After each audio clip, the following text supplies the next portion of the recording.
Shvetsiyada ishxonamga bir kunda masalan taxminan 500-600 ming so'm zarar olib kelaman bitta men o'zim. Ya'ni qanaqa turib. Bu yerda masalan klientlarning nima yeyishga haqqi bor bo'lsa, ana o'sha narsalarni yeyishga meni ham haqqim bor. Men ham o'sha narsalarni yeyman. Yo bo'lmasa men o'zimga отдельно bir oddiy ovqat yeyishim kerak, faqatgina non bilan piyoz yeyishim kerak degan narsa yo'qda, tushunyapsizlar? O'zbekistonda men juda ham ko'p ko'rganman. Klientlarga masalan zo'r ovqatlar, misol uchun osh deylik, jiz, shashlik, tabaka, mana shunaqa narsalar qozonlarda pishirilib tayyorlanib turadi. Ishchi uchun oddiy, ofitsiant uchun отдельно bitta qozonda, anitda oddiy prostoy ovqat pishiriladi. Eng yomon narsa akalar, mana shu narsa tabaqalanish deydilar. Juda ham bundoq qaraganda ishini yeri bilan bitta qilish. Men hozir masalan men buni o'zi ham bir 200 ming pul bo'ladi. Kola ichaman masalan bir kunda 7 ta 8 ta. Bundan masalan men 2 mahal yeyman. Ya'ni men rasvot qilaman bu yoqda masalan shu xonimga zarar bundoq qaraganda.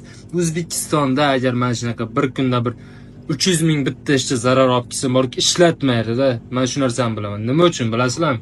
Chunki buladi ota bobosining ko'zi to'q bo'lgan, boy bo'lgan. O'shaning uchun bu narsalarga bo'lay kuyinmaydi.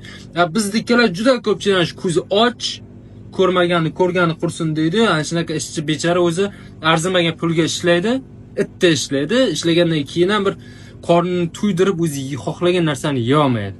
Mana shu narsa juda yomon narsa akalar. Fikringizni yozib qoldiringlar. Masalan, O'zbekistonda o'rtacha bir 400 ming, 500 ming bitta ishchi ofitsiant mana shu ishxonasiga zarar olib kelsa ishlatadimi? Qanaqa muomalada bo'ladi?